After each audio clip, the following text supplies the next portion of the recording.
The mirror's reflection.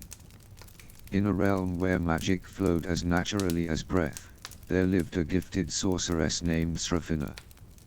Her powers were unmatched, and her ability to shape reality itself earned her a reputation as both a savior and a harbinger of change.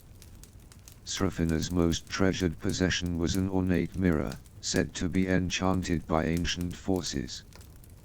This mirror was said to hold the power to reveal the truest desires of a person's heart. Many sought its secrets, but Srafina kept it hidden, knowing the consequences of revealing one's deepest yearnings. One evening, a desperate man named Lucian arrived at Srafina's doorstep. His eyes were haunted, and his voice trembled as he beseeched her for help. He explained that he had lost his family to a terrible plague and had heard whispers of the mirror's power.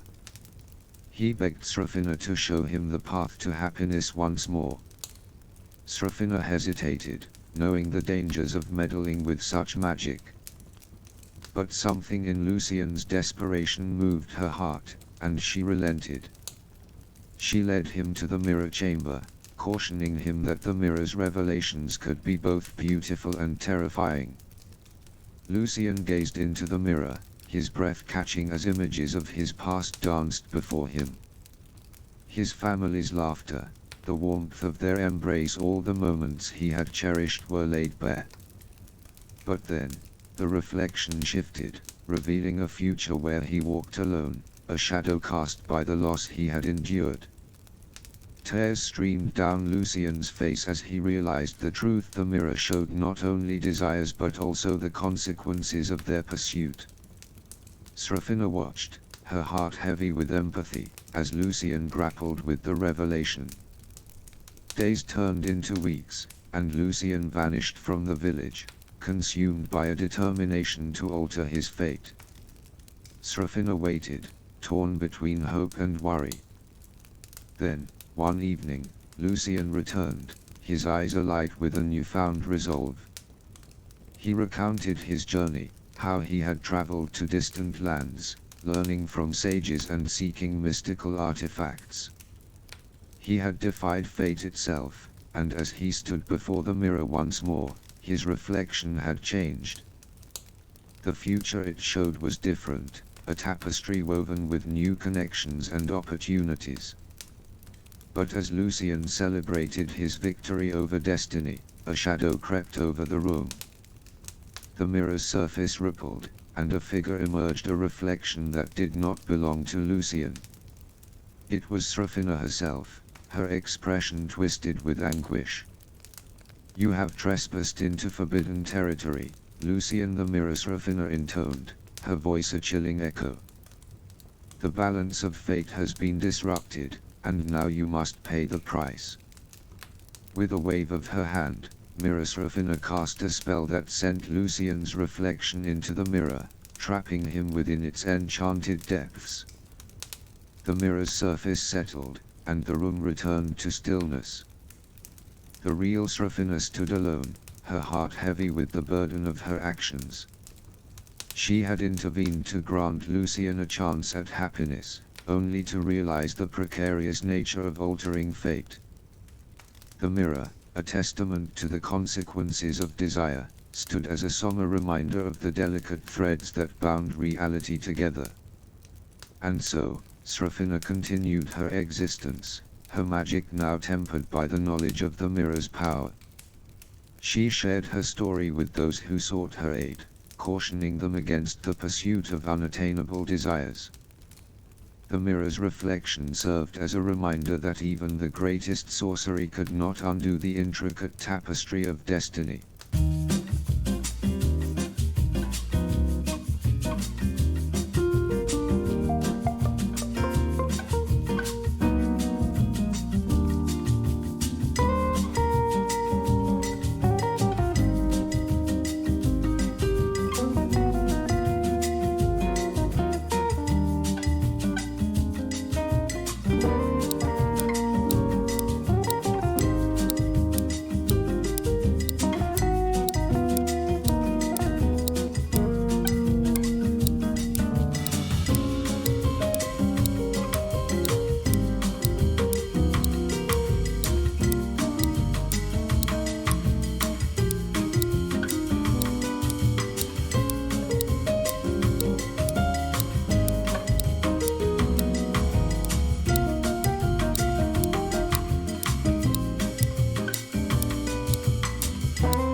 Whispers from beyond the veil.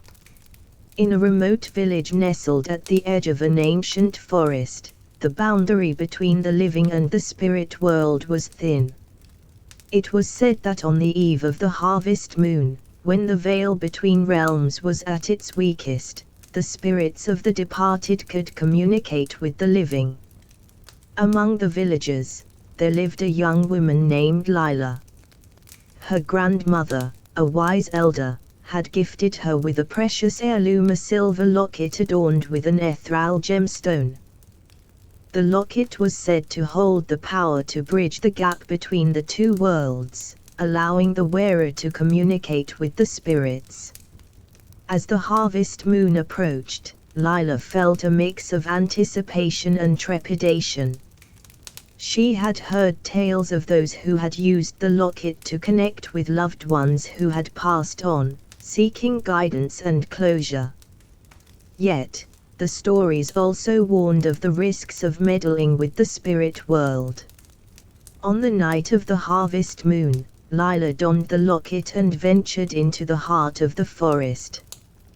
The air was thick with an otherworldly energy, and the moon's silver glow illuminated her path. With each step, her heart raced, the weight of the locket a reminder of the responsibility she carried. As Lila reached a clearing, she whispered a heartfelt invocation, her voice carrying her intentions to the spirits. The gemstone in the locket began to shimmer, and a soft breeze rustled the leaves. She closed her eyes and waited, her senses attuned to the whispers of the night. Then, a voice, like a gentle melody, reached out to her from beyond the veil. Lila's grandmother, her presence warm and familiar, spoke to her with words that stirred her soul. They spoke of love, of memories shared, and of the wisdom that could only come from the afterlife. Lila's heart swelled with both sorrow and joy as she conversed with her grandmother. The locket's magic allowed her to ask questions and receive answers, a bridge between the realms that had long been separated. But as the conversation continued, Lila sensed a shift in the atmosphere. The air grew colder, and the whispers took on an eerie tone. Another voice joined the conversation, a voice that did not belong to her grandmother. It was a spirit unfamiliar and restless, drawn by the opportunity to communicate with the living. Lila's grandmother, sensing the intrusion, warned her of the danger. The unfamiliar spirit's intentions were unclear, and the balance between worlds was delicate. The locket's magic, while powerful, was not without its risks. With a heavy heart, Lila bid her grandmother farewell, the locket's glow fading as the connection was severed. She returned to the village, haunted by the experience and the realization that not all spirits were benevolent. In the days that followed, Lila shared her tale, reminding her fellow villagers of the importance of respecting the boundaries between realms. The locket remained a cherished heirloom, a symbol of the connection between the living and the departed, but its power was treated with caution. As the years passed, Lila became an elder herself, passing down the stories and wisdom of her grandmother. The locket, now a relic of the past, served as a reminder that even in a world where the veil between realms was thin, the secrets of the spirit world were best left undisturbed.